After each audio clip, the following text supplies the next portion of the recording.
everyone. We're here with Nathan Battalion, ND, at the Raw Spirit Fest. And Nathan, would you like to tell us what brought you here? Yeah, sure. What brought us here was our friend Johanna, our minivan. But I came down here to give a talk on genetic engineering and genetically engineered foods and what an important issue that is and how it plays out, part of a larger ideological struggle, really, for the future of our planet. So that's what brought us down here. Me here overall is, to give you a little background, is I'm a naturopath. I was originally born in Germany. I come from a Holocaust family. I've always been interested in the greater issues of life. I think when I was a child, I subliminally took in this sense of, how do you make sense of this crazy world we live in? Yes, my you Lord. know? And I grew up in Jersey and then went to school at NYU. For what? I studied religion and philosophy at NYU. Actually, I started out as a math major and then switched later. Nice. Yeah. And what made you switch? Well, that's an interesting question because I was a math prodigy as a kid. I went to Fairleigh Dickinson University and took calculus when I was 12 years old. Oh my God. Passed the exam there and won some math competitions locally. But then at the age of 17 I had a crisis. And I attribute it to our living in this culture and the sad diet that we had. My parents had a grocery store and they ate every kind of junk food, especially candy you can imagine. Right. And by the time I was 11, I had hepatitis, and when I was 17, I had a high fever. And I don't know what it did. Maybe the fever was so high that it brought out some kind of latent condition. But my left brain shut down, and I had to drop out of school. This real intense crisis, and that's what really made the change in my life's path, where I left being a math prodigy and became interested in philosophy and religion, spirituality, and naturopathy, all the other things. Oh, naturopathy came in then too. Yes, definitely, because I began to have a right brain kind of view toward the world. And really the battle between allopathy and naturopathy is really between a primarily right and left brain. Oh, yeah. Right. So, it took me about 5 or 6 years of living in a spiritual community, and where was that? I was in Warwick, New York. It's a spiritual community there? Yeah, it's still there. It's called The Barn.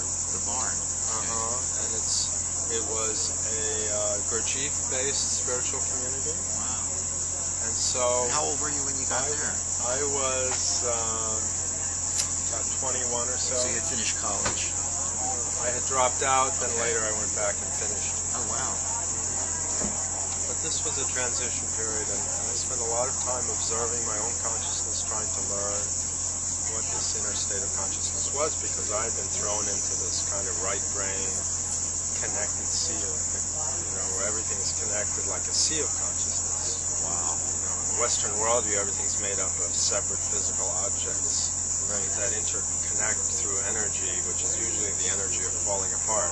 Like, when you burn something, they call that energy. And defined mathematically, which are abstractions of separation. That's the Western worldview. Right. It's all left brain. Yeah, kind of digitalized. Yes, exactly.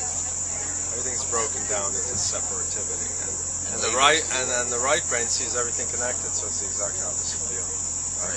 And that's a real basis for the healing arts too, not surgery where you cut the body apart like a machine into separate parts.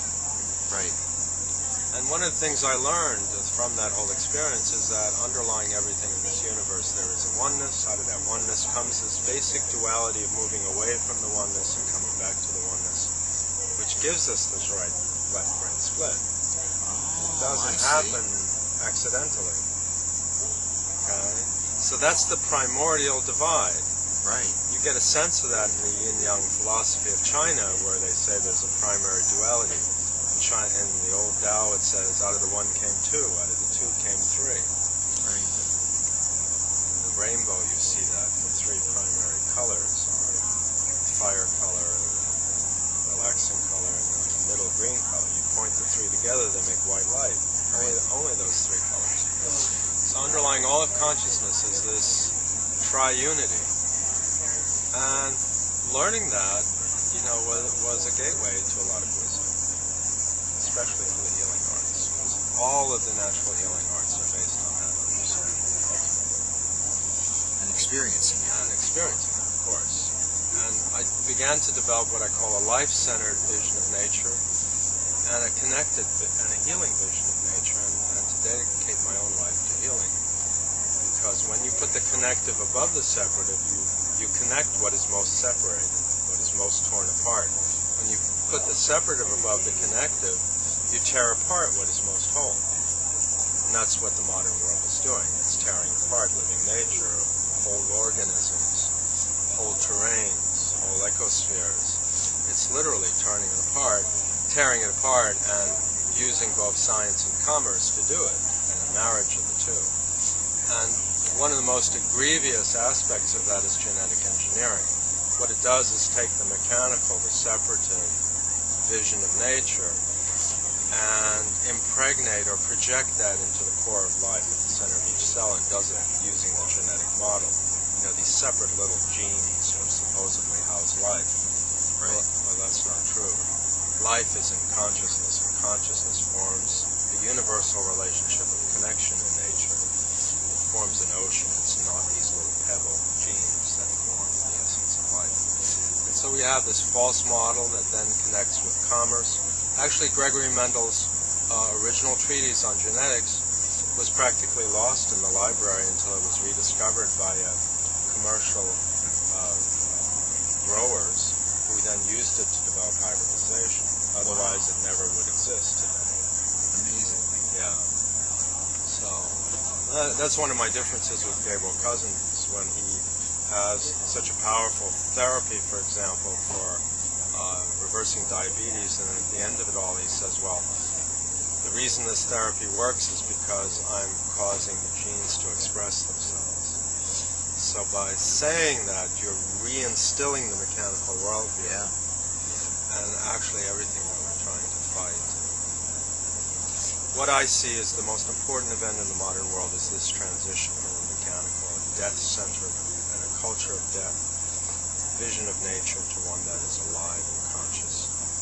And it is the movement from the quantitative to the conscious worldview, to the living worldview.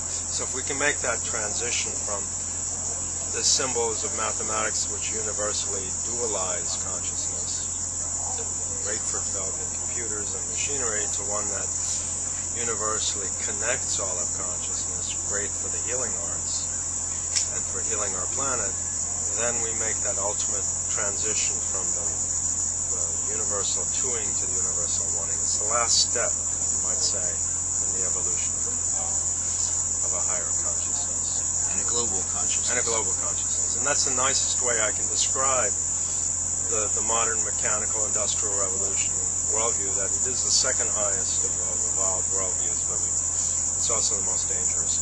And we've got to move one step higher. Right. Which the computer and the spread of information of all this is spreading it out. Yeah. That's the Harmonium continuum. Yeah, so that's the more salient aspects of our modern world, is that we've developed communication and transportation to connect us and make the planet much smaller that way. Now, if we can use that in a positive way, it'd be best.